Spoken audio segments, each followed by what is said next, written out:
उज्जैन।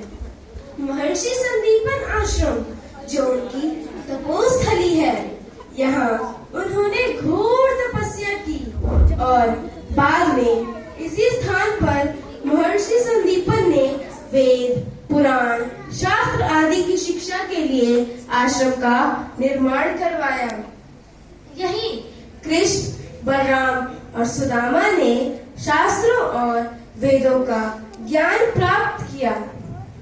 सभी छात्र महर्षि संदीपन के सानिध्य में मंत्र उच्चारण कर रहे हैं।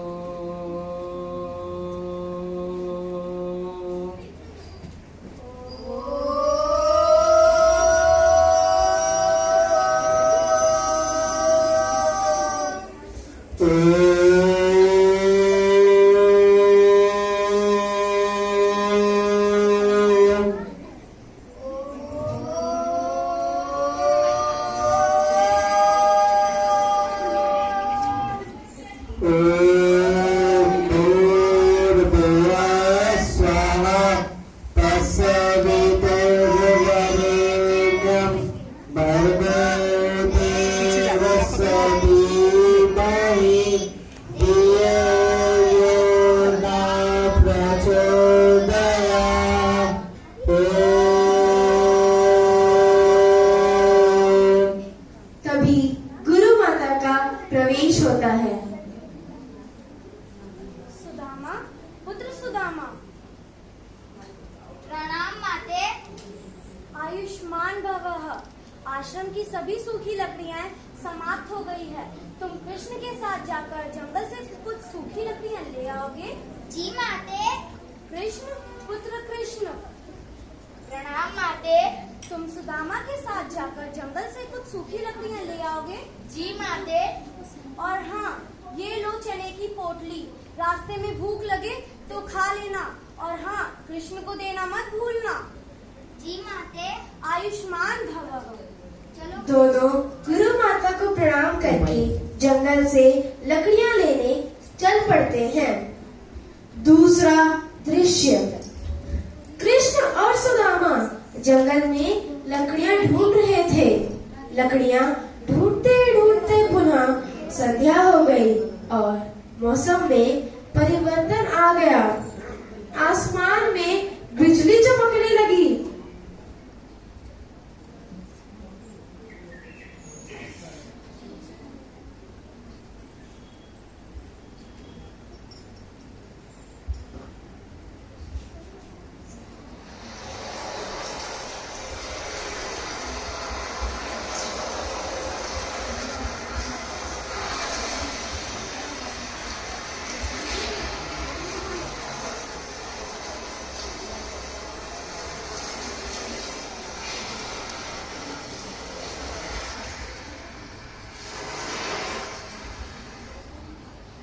आसमान में बिजली चमकने लगी और मूसलाधार वर्षा होने लगी।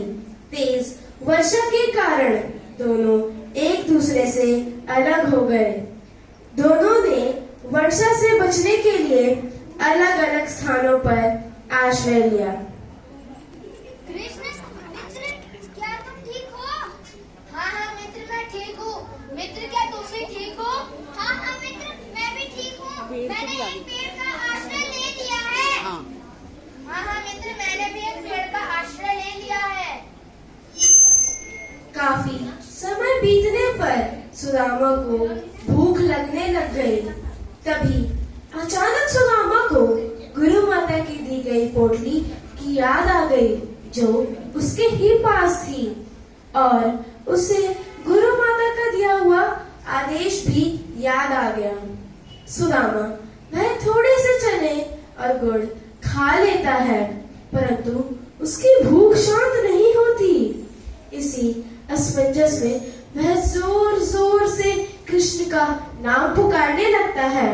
कृष्ण, मित्र, क्या तुम गुरु माता के दिए हुए चने खाना पसंद करोगे? कृष्ण सुदामा के हृदय की बात समझ जाते हैं और कोई बहाना लगा देते हैं। नहीं मित्र, अभी मुझे भूख नहीं है। इस प्रकार सुदामा सारे चने और गुड़ खा लेते हैं। सुदामा मित्र, यह आवाज कैसी आ रही है? क्या तुम चने खा रहे हो? नहीं तो ये शेर या जंगली जानवरों की आवाज हो सकती है मित्र। हाँ मित्र, तुम सही कह रहे हो। कुछ समय पश्चात कृष्ण सुदामा की चिंता कर उनके पास जाते हैं और अपने हिस्से के चने भी उन्हें खाने को कहते हैं। ये देख सुदामा को अपनी गलती का एहसास हो जाता है और वह फूट फूट कर रोने लगते हैं। कृष्ण, तुम यहाँ कैसे? मित्र, मुझे आभास हो रहा था कि तुम्हें भूख लग रही होगी, इसलिए मैं जब पिछली बार लकड़ियाँ इकट्ठी करते जंगल में आया था तो गुरु माता ने मेरे को चने दिए थे, तो वह चने मैं तुम्हें देने आया हूँ। कृष्ण, मुझे माफ कर दो मित्र, मैंने तुम्हारे साथ छल किया है मित्र, मुझे माफ कर दो। अरे मित्र भी कहती हो और माफी भी मांगती हो, तुम्हारा हक है मेरे साथ छल करने का। भला एक मित्र ही तो दूसरे मित्र को सही मार्ग पर राह दिखाता है चलने। लेकिन मैंने तुम्हारे हिस्से के चने खाकर बहुत बड़ी भूल कर दी है मित्र, मुझे माफ कर दो। कोई बात नहीं मित्र, सब अपने अपने हिस्से का ही खाते हैं। चलो अब चलते हैं, गुरु माता राह देख रही होगी और मौसम में भी परिवर्तन आ रहा है। तुम ठीक कहते हो मित्र, चलो। कुछ समय बाद मौसम में परिवर्तन होने पर दोनों लकड़ियां लेकर आश्रम चले जाते हैं।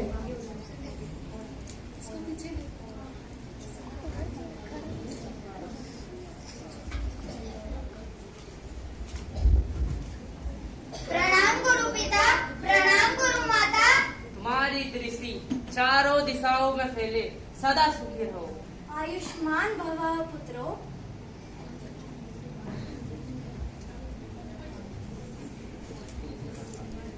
तीसरा दृश्य, कृष्ण द्वारकाधीश बनकर आराम से जीवन यापन कर रहे हैं और दूसरी तरफ सुदामा भगवान का भजन करते हुए गरीबी में जीवन यापन कर रहे हैं।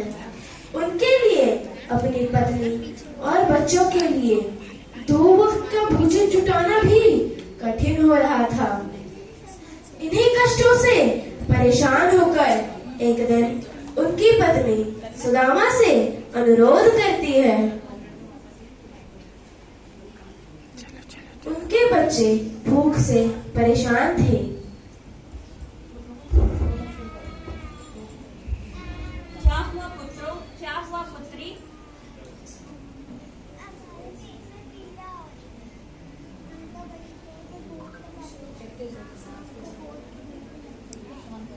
शांत हो जाओ, मैं अभी तुम्हारे पिताजी से बात करता हूँ। ओम कृष्णाय वासुदेवाय, ओम कृष्णाय वासुदेवाय। स्वामी,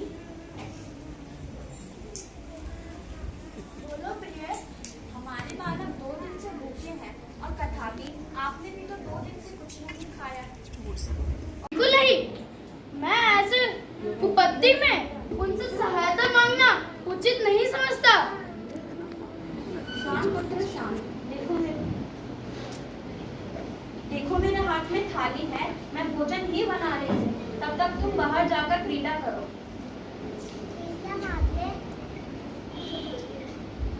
देखा स्वामी आपने, क्या आपको अभी भी द्वारिकाधीश नहीं जाना चाहिए?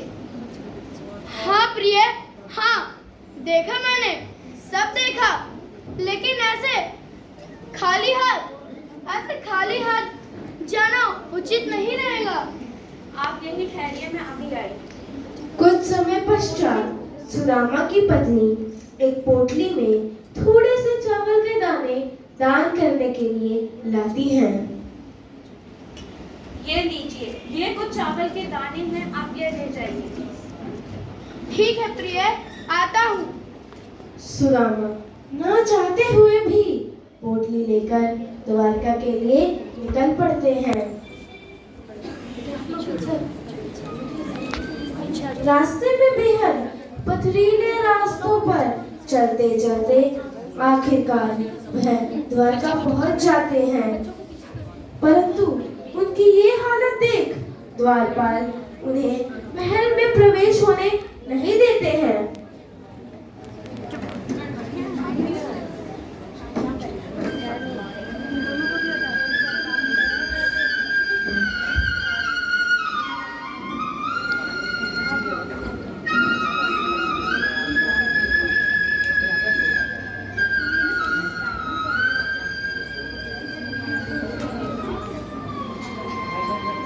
गरीबी से बुरा हाल धर्मपत्नी के बार बार कहने पर सुदामा ना चाहते हुए अपने बचपन के मित्र कृष्ण से मिलने चला।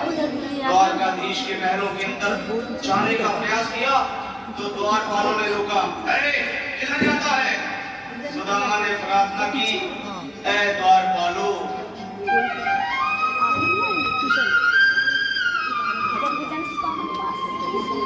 देखो देखो ये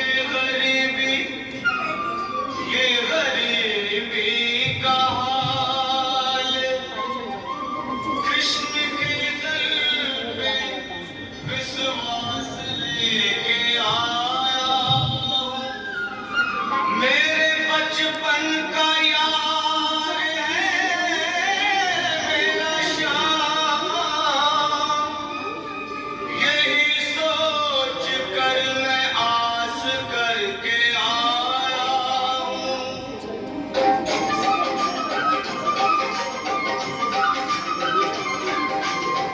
अरे द्वारपालो कन्हैया से कह दो, अरे द्वारपालो उस कन्हैया से कह दो कि दर पे सुदामा गरीब आ गया है।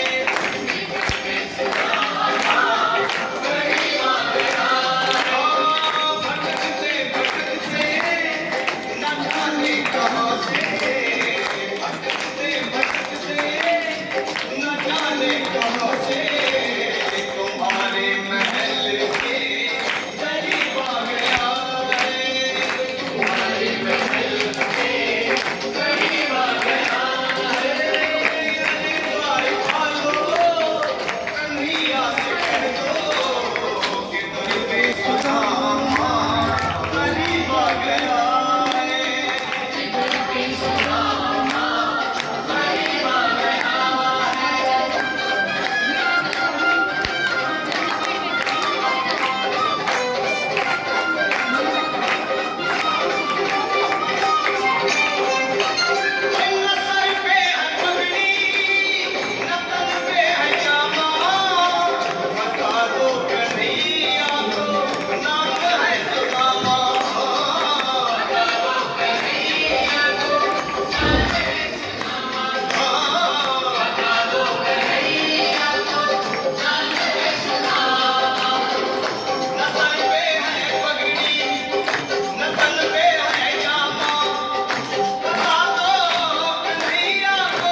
तो जैसा कि आप सभी ने देखा कि कृष्ण और सुदामा का मिलन बहुत वर्षों के बाद हुआ।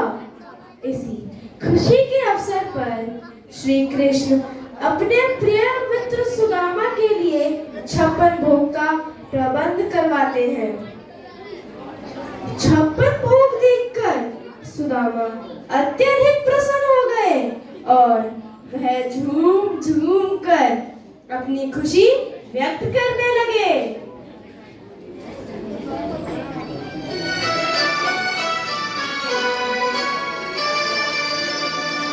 मीठो है नमकीन है बाबा, चरपरो थोड़ो खाटो, सोने की थाली में परोसो ढाल चांदी को बाटो।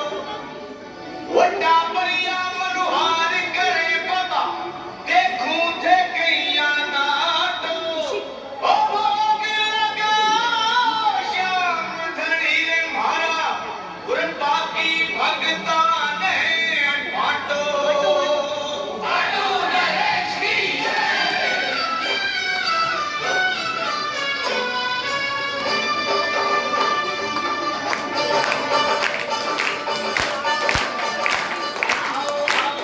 सावरिया बेगा आओ, जीमा जी भोग लगाओ, ऐ चंदन भोग दयाल जी, ओ खाना टापरिया करे मनोहार जी।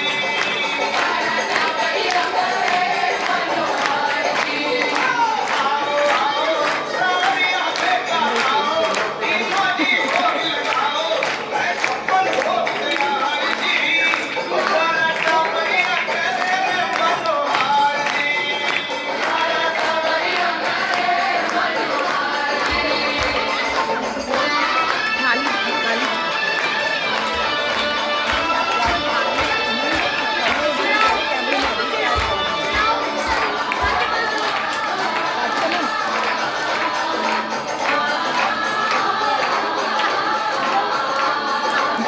केसरिया की कला कहने वर्णी, तेरी मूर्ति बालूशाही, लाडू बुंदिया दिल पे रसगुल्ला, गाजर पाक रसमलाई, गुलाब जामुन शक्करपारा, गुलाब जामुन शक्करपारा, फ्लेवर गाना गाना जी में आवे, जी को तैयार कराओ, जी मोती भोग लगाओ, ऐसे पर भोग तैयार जी, रसाला टापरिया करे मनोहार जी।